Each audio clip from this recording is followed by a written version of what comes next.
안녕하십니까, 이진우입니다. 지구온난화 때문에 북극 지방에 얼음이 녹고 있다는 이야기는 들으셨죠? 이렇게 빙하가 녹으면 북극 지방과 우리 기후로서는 위기인데, 북극의 얼음이 녹으면 좋은 점도 있답니다. 막대한 자원 개발이 좀 더 용이해지기도 하고, 특히 새로운 항로를 개척할 수 있는 기회와 여지가 많아져서 몇 년 전부터는 이 북극 항로가 전 세계의 유통을 담당하는 항로가 될 것이 아니냐 하는 주목을 함께 받고 있습니다. 북극 항로를 이용하면 유럽 혹은 미국 등등으로 가는 운항 거리도 많이 줄어들고, 그러면 운임도 줄어들 수 있어서 각국이 경쟁을 벌이고 있는데, 특히 지리적으로 혜택을 볼 가능성이 높은 우리나라도 북극 항로 개척에 관심을 많이 쏟고 있습니다. 오늘 역시나 박정호 시간에는 북극 항로의 경제성, 그리고 이를 둘러싼 국가들 간의 선점 경쟁에 대해서 살펴보겠습니다. 손에 잡히는 경제 플러스 바로 시작합니다.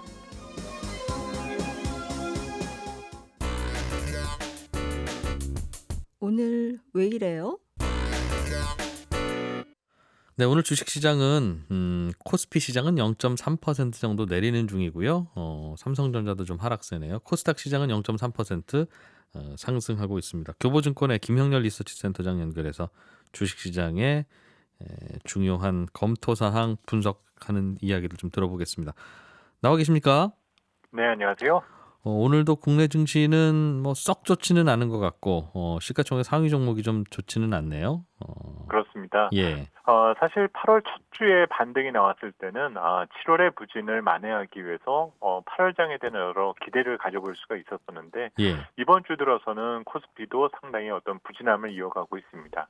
역시 지난주 상장된 카카오뱅크와 어제 상장된 크래프톤 등에 대한 영향 등으로 인해서 이런 그 신규 상장 주식 등에 대한 유동성 쏠림 현상이 시장의 밸런스를 많이 조금 무너뜨린 것으로 판단이 되고요.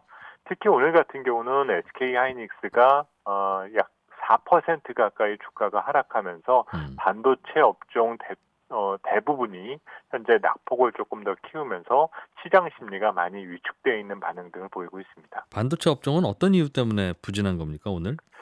가장 중요한 것은 최근에 반도체 산업에 대한 다소 좀 비관적 전망 등이 현재 계속 시장에서 나오고 있기 때문인데요. 예, 지금 지난 7월만 하더라도 반도체 수출이 우리 사상 최대를 기록할 만큼 상당히 좋은 성과 등을 보이고 있지만, 이는 다시 한편으로는 공급 과잉이 촉발되면서 향후 반도체 전반 기업들의 캐펙스 부담이 커지고, 네, 또 점진적으로 반도체 가격이 둔화 및 하락하게 될 경우 수익성이 약화되면서 이익이 둔화될 수 있다라는 회의적인 시각이 제기되고 있기 때문입니다.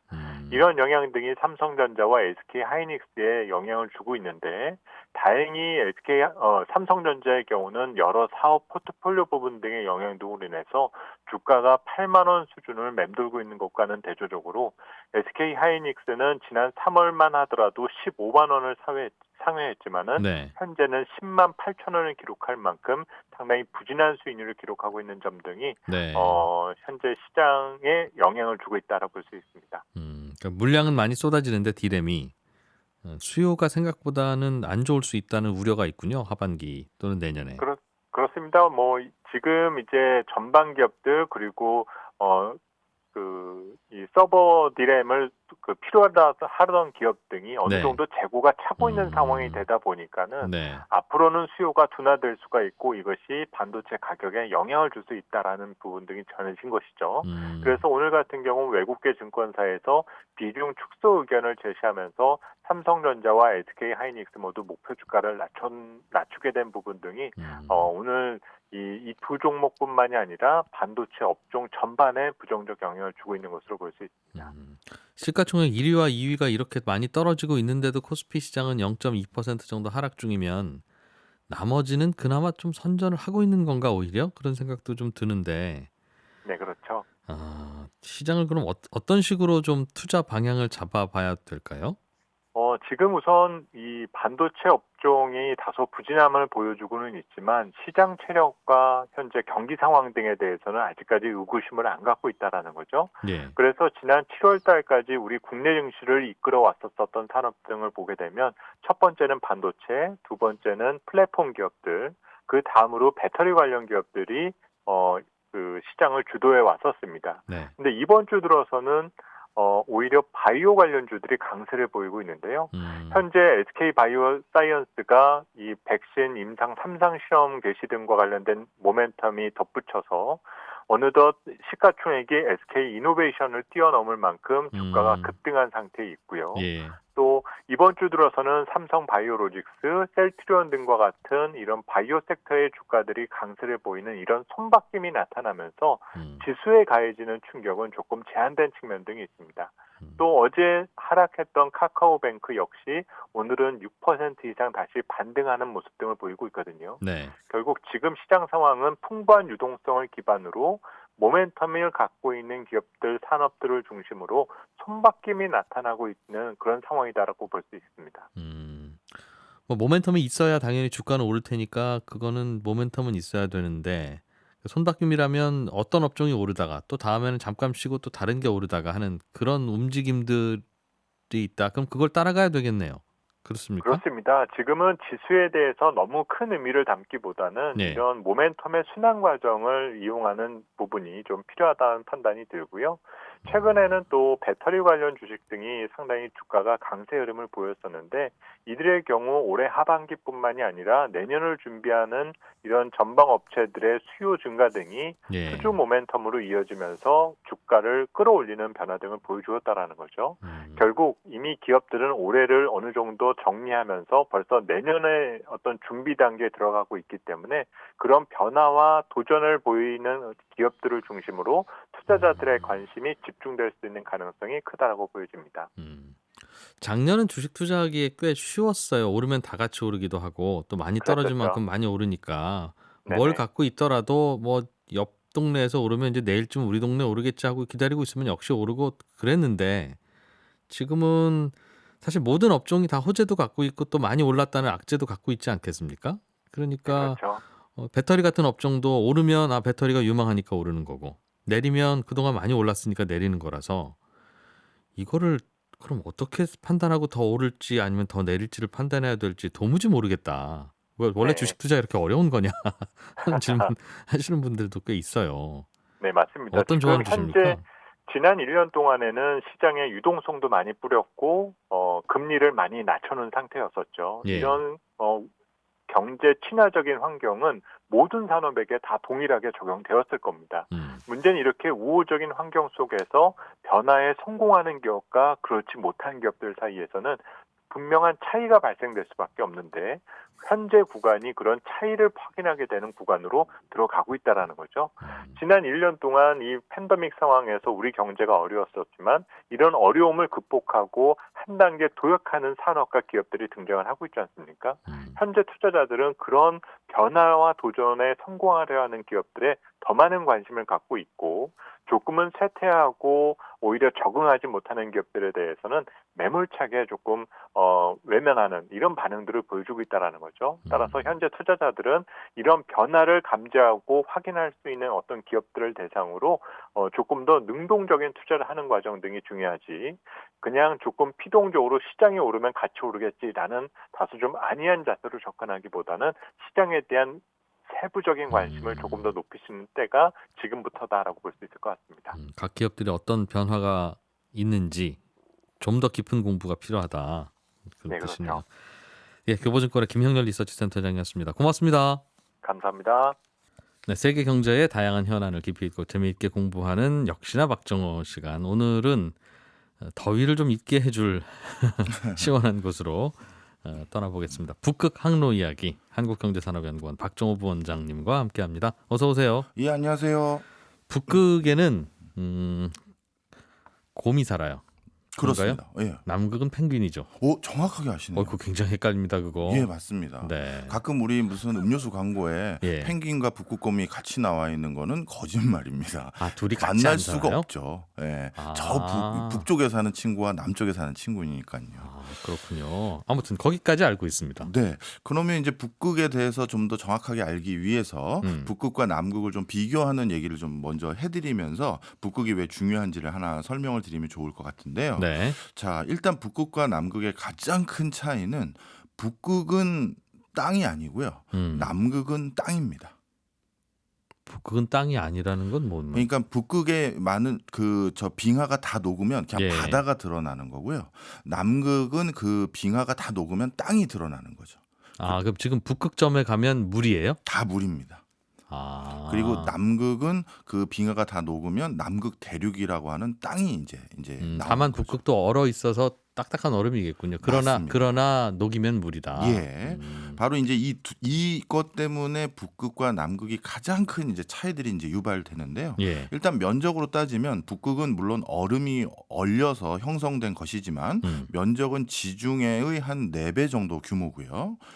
남극은 땅인데요. 이 땅의 면적은 우리 한반도, 남한과 북한을 모두 합친 면적의 60배 정도 달하는 엄청난 대륙이 밑에 있습니다. 네. 그런데 이것 때문에 이제 북극과 남극의 그 빙하도 내용이 많이 달라요. 일단 북극의 빙하하고 남극의 빙하는 색깔이 전혀 다릅니다. 남극의 빙하를 제일 가까이 볼 수 있는 곳은 저기 중남미 지역의 맨 밑으로 내려가면 네. 거기에서는 이제 남극 빙하가 떠내려온 걸 좀 볼 수가 있거든요. 그래서 거기에서 가서 본 남극 빙하는요. 칠레, 아르헨티나 뭐 이런 맞습니다. 곳에 가서 남쪽에 예, 그런데 거기에서 남극 빙하를 보면 색깔이 너무 이뻐요. 무슨 색이에요? 투명합니다. 그리고 약간 푸른빛이 돌아. 이제 이건 햇빛에 반사돼가지고 나오는 건데. 푸른 얼음. 네. 네. 그리고 안에 기포가 하나도 없어요. 얼음 원래 있으면 기포가 있잖아요. 그래서 반투명하는 게 통상적이잖아요. 그렇죠. 근데 왜 이렇게 투명하냐라고 물어봤더니 이거는 말 그대로 눈이 쌓여서 네. 쌓인 눈에 또 위에 눈이 또 쌓이다 보니까 압력 때문에 기포가 다 날아가 버린 거라는 거예요. 기포를 짜줬나 보군요. 그런 거죠. 예. 압으로. 그러다 보니까 굉장히 맑고 투명한 얼음인데요. 북극의 그 빙벽은 색깔이 약간 황갈색도 섞여 있어요. 예쁘지는 않겠네요. 예, 예쁘지는 않고 또 투명하지도 않고요. 이 황갈색은 뭐 러시아라든가 그린란드라든가 다른 데서 모래나 이런 것들이 밀려온 것들이 네. 같이 이제 섞여서 섞여서. 녹아가면서 네. 이렇게 생긴 것이죠. 얼음 색깔도 다르다. 네. 네. 그런데 여기서 이제 중요한 상식인데요. 이거는 이제 혹시 비즈니스의 생각을 또 이런 식으로 생각하시는 분이 계실까봐 말씀드리는 건데 많은 분들이 아니 우리 만약에 지금 이렇게 물이 부족해지는 이런 상황이 되면 우리 송경제에서도 몇 번 다뤘잖아요. 그러면 저 빙벽을 녹여서 먹으면 괜찮지 않느냐? 사망에 이를 수도 있습니다. 실제 사망한 기록도 있고요. 빙하 얼음 조각을 먹으면 죽어요? 예, 그런 실제 기록도 있습니다. 연구진 중에서. 왜 그런지 설명드리면 저 남극과 북극의 빙하에 있는 그 얼음은 특히 남극 쪽은요. 고대 때부터 이게 그 얼려져 있는 게 많아요. 쭉 눌렸다면서요? 그렇죠. 새로 얼음이 쌓이면서. 맞습니다. 그러다 보니까 어떤 일이 생기냐면 그 안에는 지금은 없는 바이러스나 균이 거기 얼어져 있는 경우가 있죠. 아, 근데 그 얼음이 우리의 손에 닿아요? 그러니까 깨다 보면 나온다. 그렇죠. 그리고 가끔 지금은 이제 우리 인간의 손길이 안 닿는 곳이 없잖아요. 오늘 주제가 이제 그건데 그러다 보니까 어떤 일들이 생기냐면 굳이 그런 실험적인 생각, 야, 저 남극 얼음 내가 녹여서 한 잔 해야지. 네. 그러다가 진짜 사망하신 경우가 있었고 대표적으로 시베리아 영구 동토층 있지 않습니까? 네. 시베리아 영구 동토층이 이제 녹기 시작했는데요. 몇 해 전에 갑자기 시베리아 그 한복판에 살고 있는 이누이트족들하고 술록 2,500마리가 이유 없는 몰살을 당한 적이 있었어요. 왜요? 그래서 도대체 이게 무슨 전염병이길래 이게 다 이런가 했더니 1900년대 초반에 탄저균이 네. 영구 동토층이 녹으면서 되살아난 거예요. 아, 잠깐 얼어서 그 냉동균이 되어 있다가 살아난 거예요? 그렇습니다. 그 탄저균 때문에 사망했던 술록의 사체가 해동이 되면서 그 균이 다시 퍼진 거죠. 살아나서. 네. 그래서 한동안 러시아에서 이게 뭔가 하고 되게 원인을 규명을 못했다가 이제 알아낸 거죠. 그때부터 이제 본격적으로 저 영구 빙벽이나 이런 것들이 녹았을 때 진짜 코로나19와 비슷한 또 다른 바이러스, 또 다른 전염병이 전 세계에서 또 창궐할 수도 있다. 뭐가 나올지 모르는 거네요. 그렇죠. 실제 그런 일들이 있었고요. 네. 알래스카의 연구진들은 진짜 뭐 몇만 년 전에 바이러스 균을 또 영구 동토층에서 발견한 적도 또 있습니다. 그렇군요. 자, 그다음에 예. 이러다 보니까 또 한 가지 이제 특징이 있는데요. 요것도 하나 말씀드리고 넘어가면 한번 중동의 엄청난 거부가 우리 중동 지역에 물이 부족하니 남극의 빙벽을 내가 뛰어다가 바다 위로 둥둥 뛰어가지고 중동까지 싣고 가서 그걸로 식수를 하겠다라는 계획을 하신 적이 있었어요. 얼음은 그냥 떠다니니까 그렇죠. 굳이 싣고 올 배도 필요 없고. 예. 그냥 끌고만 오는 거죠, 바다에서. 네. 일부 녹더라도. 음. 그런데 그 계획이 이런 과학자들의 그거 먹으면 잘못하면 죽을 수도 있다. 안 된다. 예, 그래서 이제 중단된 적이 있다. 자, 그럼에도 불구하고 예. 지금 지구상의 얼음의 90%는 남극과 북극에 있습니다. 그렇겠죠? 네. 그리고 특히 남극의 그 빙하가요. 전 지구의 담수 마실 수 있는 물의 70%예요. 물이 다 거기 몰려서 얼어 있어요? 그렇죠. 마실 수 있는 물의 상당 부분이 사실은 남극이죠. 물론 마시면 죽을 수도 있지만 하여튼 담수다라는 거죠. 그러니까 소금물을 빼고, 그러니까 네. 바닷물 다 빼고 이제 강물, 뭐 이런 시냇물, 우물물 그리고 남극의 빙하물 하면 남극 빙하가 대부분이다. 예, 맞습니다. 자, 이렇게 이제 남극과 북극이 차이가 있고요. 땅하고 이제 바다라는 것 때문에 이것 때문에 이제 연평균 기온도 차이가 있는데 북극은 연평균 기온이 35도에서 40도 정도 영하로 되고요. 남극은 더 춥겠죠, 땅이니까. 네. 그래서 영하 55도가 평균인데 제일 추웠을 때의 관측 기록 최고는 영하 90도까지도 내려갑니다. 남극은 못 살 곳이네요. 남극은 못 사는 곳이죠, 진짜. 그러니까 북극, 남극 중에 하나 골라서 거기 가서 살아 그럼 당연히 저는 북극입니다 이렇게 해야 되는 겁니까? 차라리 곰이. 자, 그런데 예. 바로 그렇게 북극이 연평균 기온이 남극보다 좀 높다 보니까 이게 이제 녹기 시작한 거죠. 이상 기후 때문에. 네. 그리고 뭐 저도 공부하는 사람으로서 공부하는 사람들의 논조라는 게 어떻게 받아들여야 되는지 저도 잘 알거든요. 공부를 많이 할수록 확정적이고 단정적인 표현은 잘 안 해요. 얼마든지 자신이 또 틀릴 수 있다는 걸 잘 알거든요. 그런데 대부분의 기후학자들이 네. 평균적으로 2035년 정도면 조만간 북극은 녹아 다 없어질 거다라는 걸 잠정적으로 추계하고 있어요. 기후학자들이 네. 2035년 15년 후에요. 곧 와요. 맞아요. 곧입니다. 그러면 북극에는 얼음 없다? 없습니다. 그래서 오늘 논조가 이제 북극해 항로 때문에 일어나는 국제적인 이합 집산과 갈등인데요.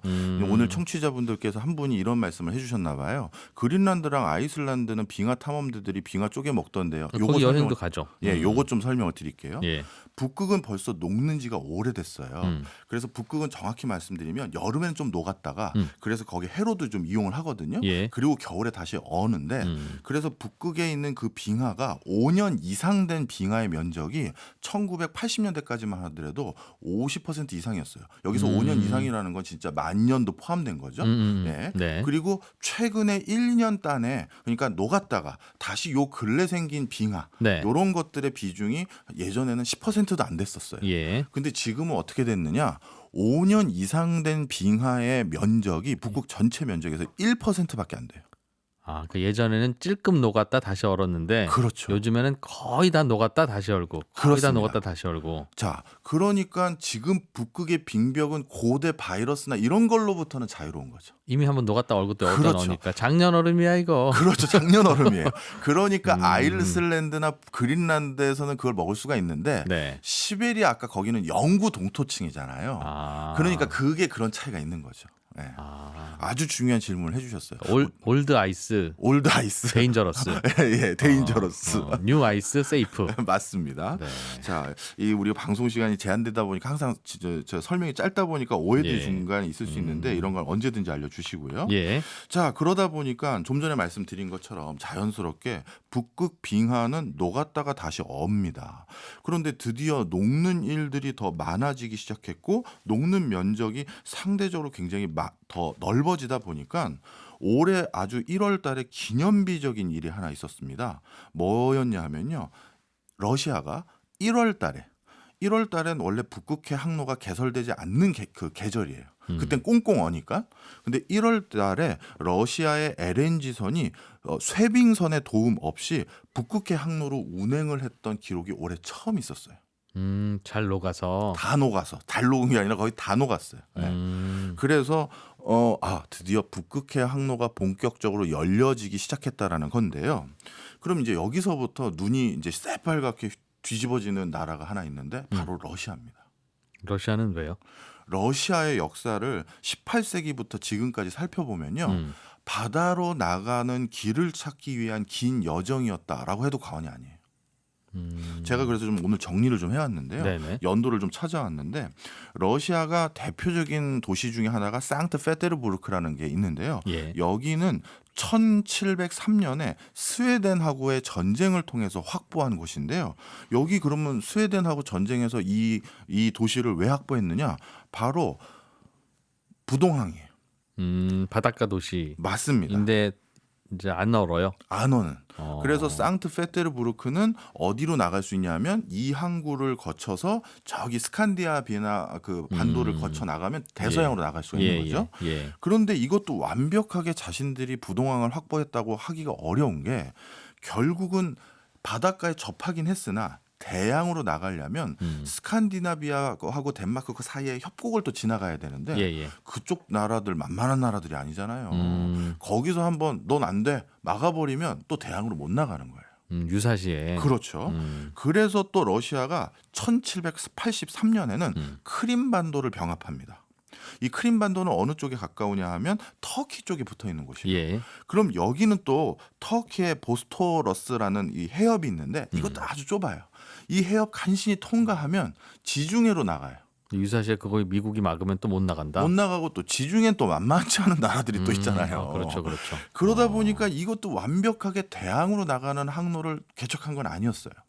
그래서 제가 송경제 한 달 전쯤에 블라디보스토크 항을 러시아가 굉장히 중요시 여긴다라고 말씀드렸던 거. 네. 이게 이제 1860년에 이제 청나라로부터 뺏어간 항구인데 여기가 이제 부동항이긴 한데 네. 문제는 러시아가 이 모스크바가 가장 주력 경제권이 있는데 블라디보스토크는 너무 멀리 있어요. 배 타러 가려면 또 한참. 그렇죠.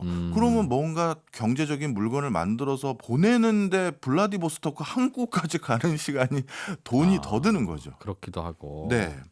그러다 보니까 블라디보스토크 항구는 분명 제대로 된 부동항이고 드디어 태평양이라는 대항으로 나갈 수 있지만 의미가 크게 없는 이런 상황입니다. 러시아는 참 그 위치도 예전에 그래서 러일 전쟁 때 저도 들은 얘기인데 러시아하고 일본하고 싸웠는데 일본이 이겼잖아요. 네. 저 그 큰 러시아가 어떻게 졌어요? 물었더니 일본하고 싸워야 되는데 너 일본 거기 가만히 있어. 우리 간다. 하는데 저쪽 어디서 출발해야 되면 유럽에서 출발해서 가만히 있어 거기 아프리카 돌아서 가기만 해봐 너. 그렇게 해서 몇 달을 와서 다 탈진 상태네.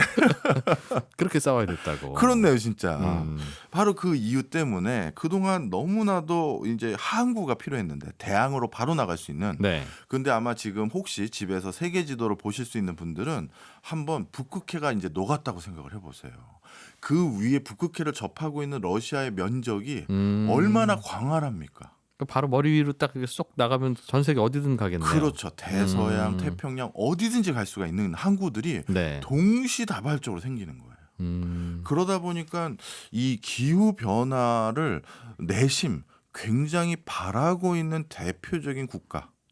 이 기후 변화가 모든 국가에 불이익을 주는 건 아니거든요. 어딘가는 따뜻해지면 더 좋죠. 그렇죠. 그래서 러시아는 우리는 이 러시아의 영구 동토층 중에 한 곳은 세계적인 곡창지대가 될 수도 있겠구나. 네. 그리고 이제 부동항을 하나가 아니라 수십 개를 동시에 얻을 수도 있겠구나라고 생각을 하고 있는 상황입니다. 러시아가. 네.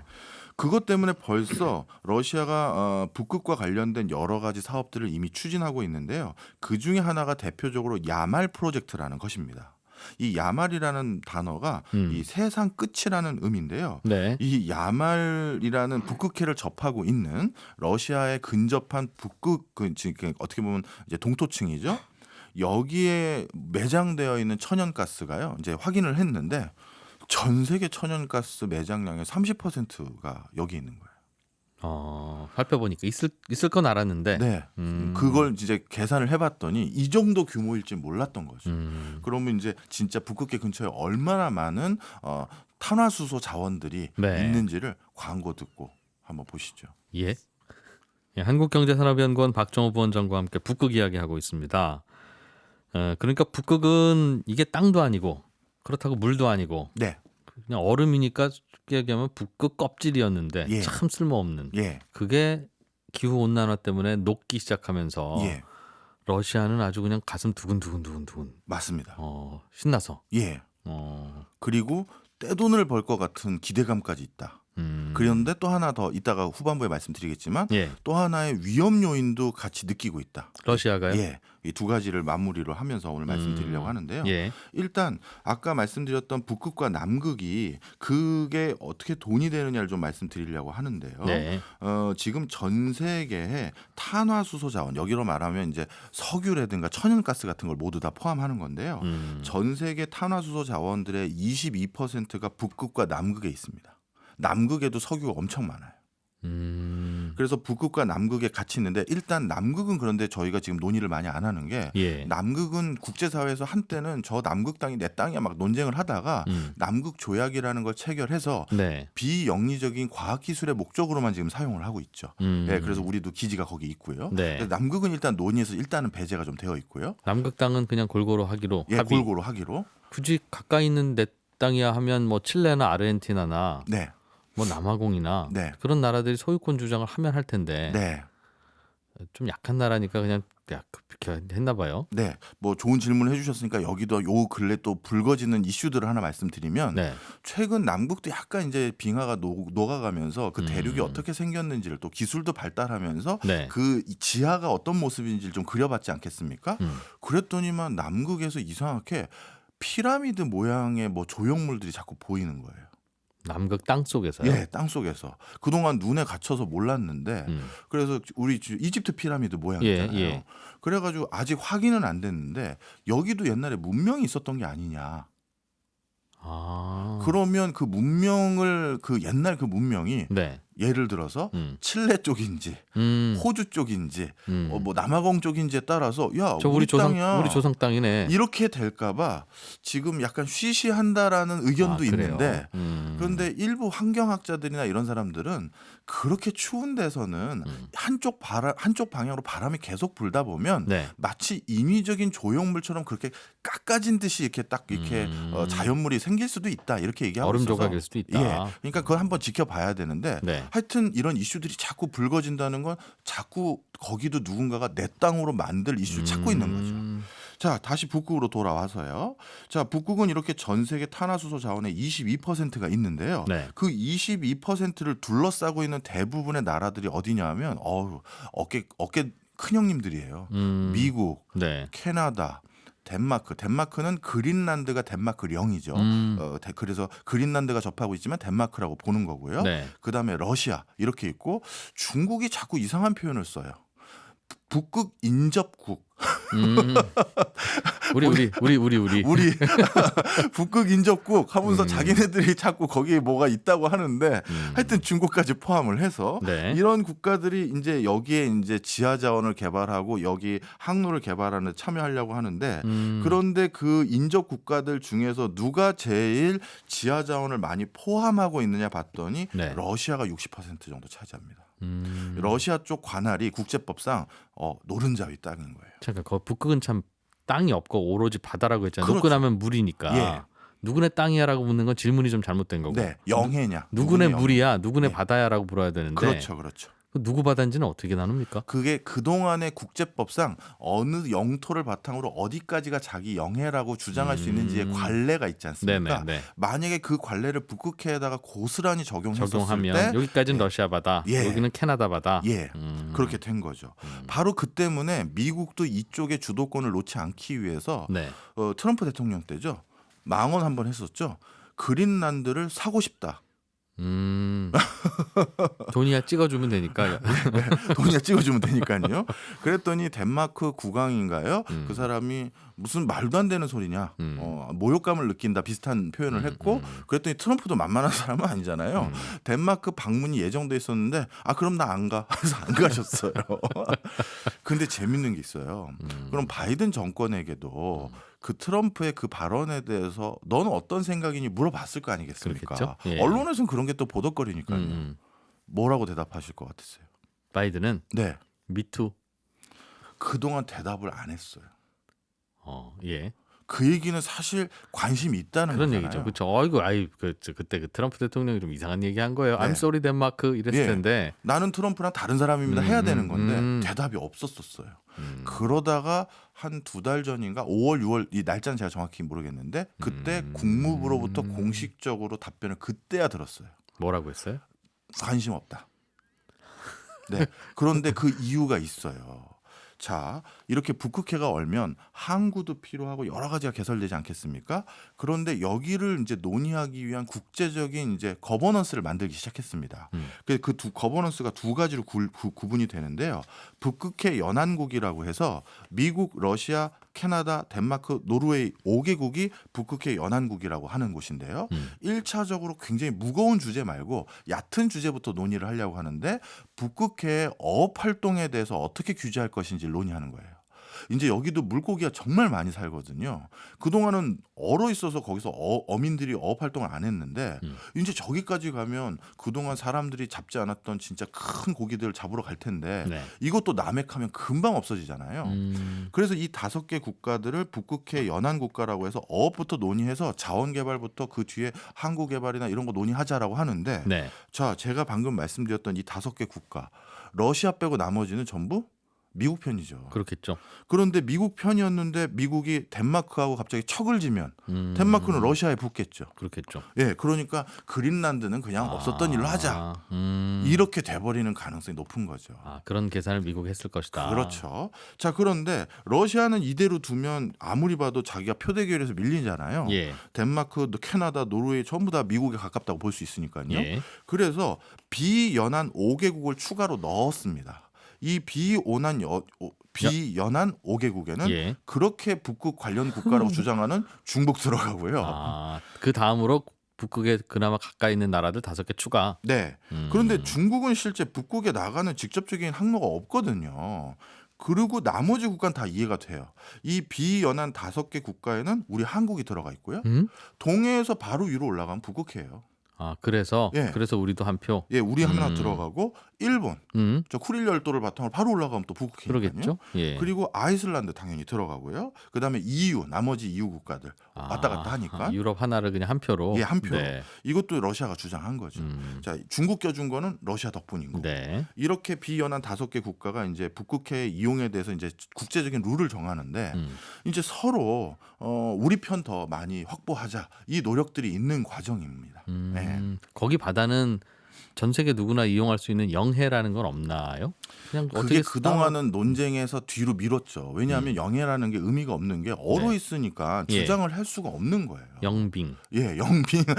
영빙. 그런 개념은 없었고요. 영해라는 개념은 국제법상 있는데. 다 녹고 바다가 돼야 이제 그 논의가 그렇죠. 시작되는군요. 그런데 이제 녹기 시작했다는 게 문제죠.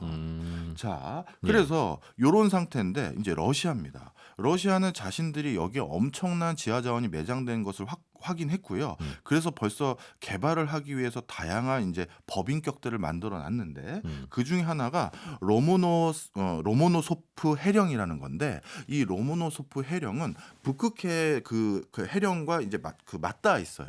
그러니까 지하가 똑같은 거죠. 해령이 뭐예요? 해령이 바다 깊은 어떤 골짜기 같은 거라고 보시면 되는데 네.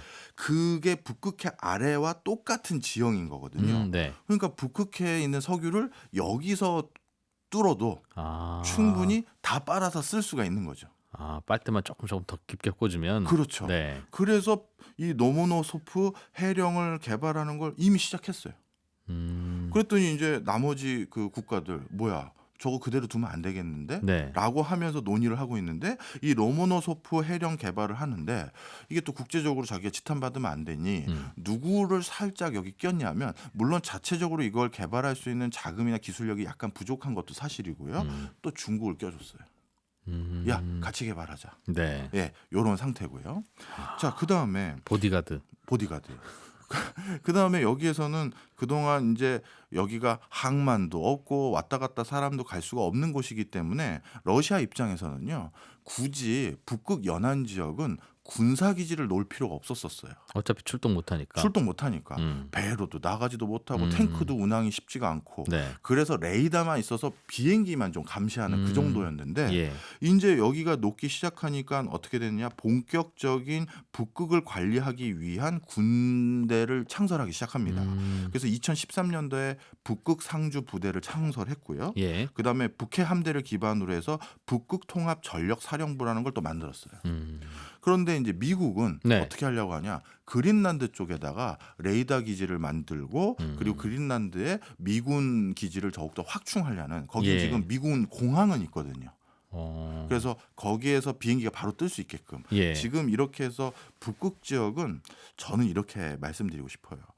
항상 역사를 우리가 역사를 돌아보면 전쟁이 일어났던 원인들을 직접적으로는 많은 분들이 종교를 많이 꼽으시잖아요. 네. 근데 종교는 많은 국민들에게 동의와 헌신을 요구하기 위한 표면적인 어떤 명분일 뿐이고요. 실제는 다 돈, 권력 관련한 일이 많았어요. 그 돈에는 자원도 당연히 들어간 네. 거고요. 예. 저는 북극해에 대해서 굉장히 이제 국제사회에서 갈등의 씨앗이 되지 않을까. 지금 군사적으로도 그렇고 경제적으로도 그렇고요. 지금 그런 것들 우리가 주목해야 될 상황까지 온 것 같아요. 거기서 또 시끌시끌하네요, 정말. 네. 아. 다행히도 이 양쪽 진영에서 모두 우리 한국을 자기네 편으로 하려고 하는 게 지금 전 세계에서 유일하게 쇠빙을 하면서 네. LNG를 싣고 갈 수 있는 배를 만들 수 있는 배 만드는 회사가 3군데밖에 없거든요. 네. 근데 그 3군데 모두 한국 회사입니다. 그래서 예. 그래서 한국의 도움이 모든 국가들이 절실하다. 한국경제산업연구원 박정호 부원장이었습니다. 고맙습니다. 감사합니다. 네, 손에 잡히는 경제 플러스 마칠 시간입니다. 방송 내용 혹시 다시 들으실 분들은 저희 홈페이지 찾아오셔도 좋고 팟캐스트에서 저희 방송 따로 찾아 들으시면 되겠습니다. 내일 아침 8시 30분에 올게요. 고맙습니다.